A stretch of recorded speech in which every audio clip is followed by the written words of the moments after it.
Is this a toy? Is it a toy?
Welcome back to Full Course Scootering. As you can tell by the title of the video, we're going to be talking about Root Industries. Yes, Root Industries. A little backstory on this here scooter deck. A while back I did a review on the Triad Psychic deck. One of our riders and a good friend, Dylan Moore, needed a little bit of a bigger deck, so I went ahead and just traded him for this deck. And so I figured we would do a test and review on it. I will go over the specs after the riding portion of this video. So why don't we go ahead and throw this deck on and go out to a skate park and see how she rides.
Alrighty, we are filming this the next day. I'm in different clothes just because I was filming an Instagram clip yesterday and sprained my ankle in the dumbest way I've ever sprained my ankle.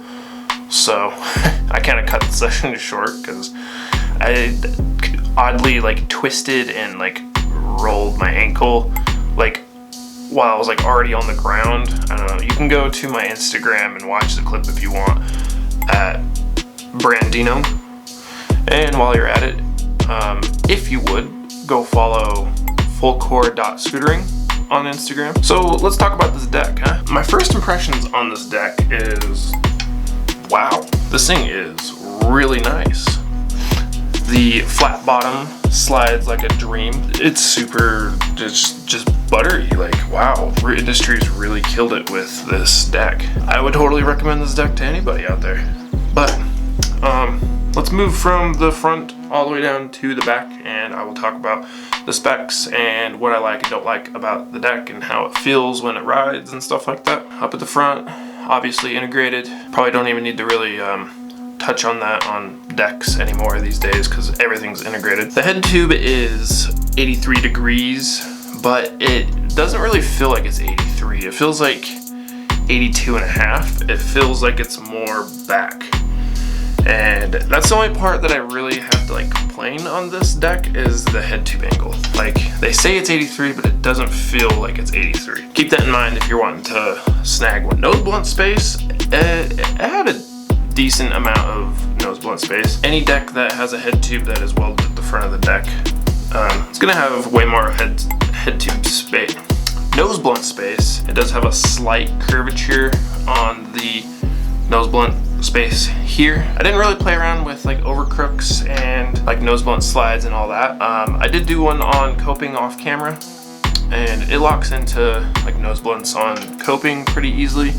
I didn't do any overcrooks though. So the flat bottom, any deck that is flat on the bottom is, and they always seem to just slide so much better than a deck that's not completely flat on the bottom. I don't know if it's just because there's not any different little angles and stuff. Like decks that have like the two rails that kind of come down here and then it has like a little bit of concave in the middle. They seem to not slide as well as decks that are just totally flat on the bottom. So I don't know if it's just because like you'll get snagged up on whatever you're sliding on or what, but they seem to have way better balance on like board slides and stuff, and they slide a lot better. 50/50s actually. So this deck is 5.1 by 22 long, and this is the most comfortable, I guess, 5 wide deck that I've ever 50/50'd on. Like I felt super confident on 50/50s. I mean, you have 1 3/4 of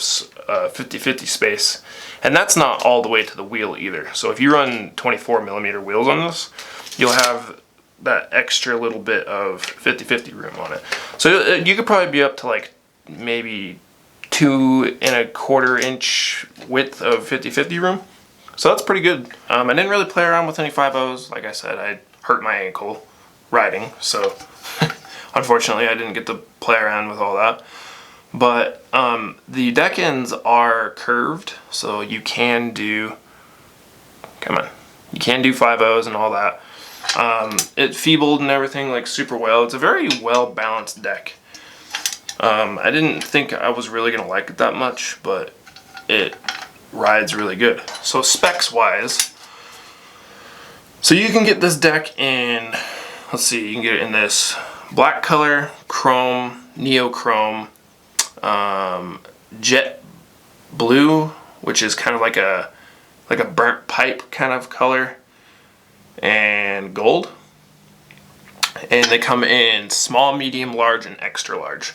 So the small will come in at 4.8 by 19 and a half, but it will not have the square dropouts. They will be, you know, shaved off a little bit. And the medium size will be 4.8 by 20 and a half. And the large, which is this one right here, is 5.1 by 22, and the extra large is 5.1 by 23. So you get the same size deck as this, just 1 inch longer. The small size comes in at 3 pounds 9.2 ounces, and the medium size comes in at 3 pounds 12.2 ounces. The large size, which is this one here, comes in at 4 pounds 3.5 ounces. And the extra large comes in at 4 pounds 4 ounces. They are a little bit heavier, especially if you're wanting to get like a smaller one and you ride like kind of like a park style. These are kind of heavier decks, but I don't believe I've ever seen one snap before. They are very strong decks, and they're a very good hybrid deck. And if you don't know what hybrid is, it's a good deck for like if you like to ride a park style and a street style. They do have 3 signature ones as well. They have the Sean Williams, the Clayton Lindley, and the Jamie Addison. So the Sean Williams one comes in 5.1 by 21. Clayton Lindley's comes in at 4.75 by 20.5. And the Jamie Addison one comes in at 5.1 by 20. So if you do buy one of these, it does come with a brake and this foot fender, which is a super sick looking fender in my opinion. And these decks can run up to 120 by 30 millimeter wheels. I don't have the spacers obviously for 30 millimeters because I don't run 30 millimeter wide. The foot space on this bad boy, I don't know what it is, so we'll measure it really quick. So from head tube to the brake, it is 15.5 inches of foot space. So if you do get the 23-inch version, you'll have 16.5 inches of foot space. So that's not bad. I did notice it was a little small for me when I was riding it, but it's not really anything that I couldn't get used to. It's not super bad. The head tube's not super bulky on the bottom. It is a little bit, but not too bad. The aluminum dropouts on the back, or the deck ends, or pegs, whatever you want to call them, they are kind of like the Aztec ones. They have a hex. If you can see it. Can't see it because it's black. Anyway, the inside of it is like a hexagon, so it's like the shape of like the nut that goes in there. So you just slide your nut in there, and then you slide your axle through, and it tightens right into the nut. So you don't have to have a wrench or a socket or whatever to tighten it down. And another cool thing that they have on the deck is it has, say you go into like a scooter shop or something like that, and you're looking at decks, and they have the range of Root Industry air decks.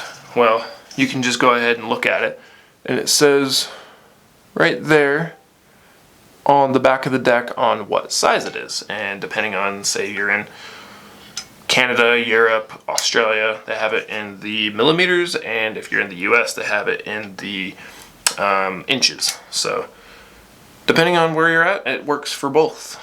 They have it in, both metric and standard sizing systems, if that's what it's called.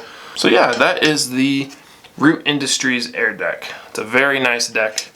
I totally recommend one of these. This deck ranges at $160, and I believe the signature ones come in at $180. Not a bad price for one of these decks. That's it for the review. I'm gonna have my ankle rest up a bit, and until the next video, you have a wonderful day.